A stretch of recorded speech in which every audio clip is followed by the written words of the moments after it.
other big matchup this weekend, Packers at the Bears. This might be one of the biggest games in that I can remember for the Bears in a long time. Yeah, I agree. Bears coming off 3 straight losses. Packers have been banged up coming into Soldier Field, though. That's a 1:00 kickoff on Fox. But I feel like if the Bears lose this game, I mean they're done. Their season's done. They could be they'll firing be 4 and more 6. than just their offensive coordinator at the end of the season. I don't know if they'll fire their head coach just because the defense actually hasn't played that bad. And I mean, if you look at the Jets firing Saleh, and then all of a sudden the defense is just going to shit. Where at least the defense hasn't played that bad. They did fire their offensive coordinator, and I feel a little bad for Caleb because he's been put into a very tough situation. But I just wonder, and some of the things that they talked about coming into this season, with Caleb is, when there's adversity, when times get tough, is he going to be able to step up and be a leader? And I haven't seen that. No, I agree. And I honestly, yes, I blame the offensive coordinator for some of his woes. I 100% agree with that. The play caller, is a big part of how, as a young quarterback, you develop. But he's got the weapons. He's got a good, at least a usable running back. DeAndre Swift is good.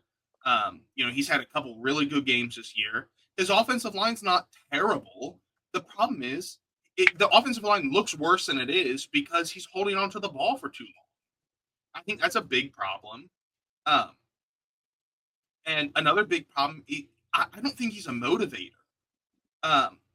Like I remember seeing this play on I think it was like Twitter or X, I guess, where like DJ Moore is just walking off the field. Yeah. He whether he thought the play was over, whether he thought the play was over or he just quit on it, I don't know. But yeah, he just walks off the field. Yeah, so I don't know if that's coaching or if that's not believing in Caleb Williams. But I mean, Caleb Williams, people, there are veterans supposedly, obviously this is reports. There are veterans in the locker room who want Tyson to be playing over Caleb. Well, see, that can be that you could lose a locker room quickly. And I've had, obviously we have a connection to Tyson being from the Martinsburg area, West Virginia. He went to high school here, went to college in Shepherd. You're the same college he went to, university you went to. Me and your brother went to his first game. I know his dad. I'd love to be able to get him on the podcast one day. But yeah, so Sports Talk Radio up there is calling for Tyson to play. I've had several friends text me, ask me about it. I said, and to me, there's absolutely no way that Tyson is going to be playing unless Caleb gets hurt. Yeah. And I when agree. I say get hurt, it could be get hurt. Like he could have, a nicked up injury where he doesn't start. Obviously, it's not going to be, this week against the Packers. But this is the thing. If they lose, they're 4 and 6. They're then 3 full games behind the Packers. Yeah. And the Vikings play are the Vikings off this week? Who do the Vikings play?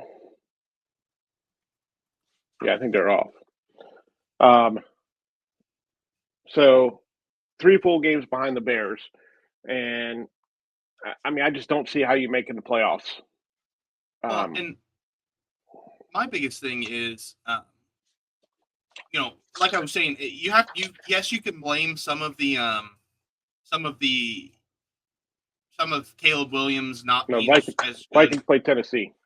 Oh, you can blame some of what pretty much Caleb a bye Williams week is doing. Yeah, to the offensive coordinator, and they fired him. But in addition to that, I think it's been 23 or 25, 28, somewhere in there, straight drives without a touchdown. You know, that's kind of big. Um, They haven't scored a touchdown since they haven't scored a touchdown since they scored the touchdown against the Commanders right before the Hail Mary. yeah. So that's what I'm saying. It's like 23 or 25, 28, somewhere in. I can't remember the exact number. But, X amount of, 25 straight drives without a touchdown. That's disastrous. That is, you know, a big deal in my opinion. You cannot you have to be able to score touchdowns. You know, um, Yeah, and I mean, and they lost to really badly to my Patriots. Um, yeah. Uh, the and you want question, to talk about leadership? Drake May asked the coaching staff to be able to speak to the offense before that Bears game, to be able to speak to the team, to the offense, and basically said, "Listen, I need to be better in practice. We all need to step up. We all need to get better. Do the little things. Um, getting back to the, do your job. If you do your job, don't worry about everybody else's job. Then things happen. And then, they go out. This is after a couple of weeks after Gerard Mayo calls the team soft, and all of a sudden they've won two out of their last three.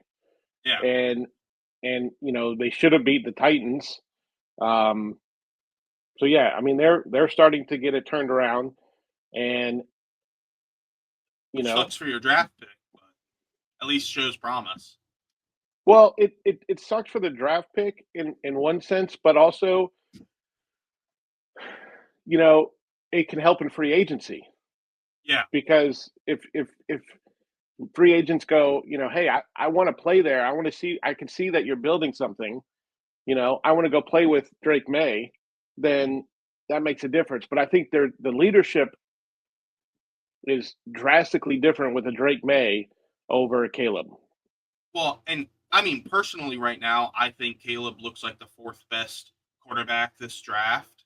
I mean, Yeah, I think by far and away, Jaden Daniels is number one, and then whether it be Bo Nix, probably Bo Nix just because he's had more reps, and then Mayo just beat him.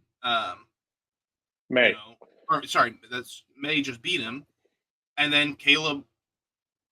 And who knows about JJ if he comes back? Who knows how well he'll play?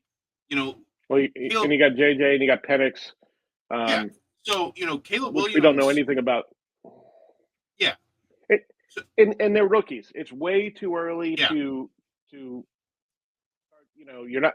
Listen, we're not putting Jaden in the Hall of Fame, and we're not saying anybody's a bust. It's Yeah. way too early to say any of that. But at the end of the day, yes, I think obviously Jaden has looked the best. He's, unless they completely collapse, more than likely going to get their team in the playoffs. Um, Bo Nix and the Denver, I feel like they're probably going to be in the playoffs. Yeah, I'd agree with that. Um, you know, they do look good. Um, yeah, and then I think Drake May is right there. In the four, kind of 3.5 games he's played, he's looked good. So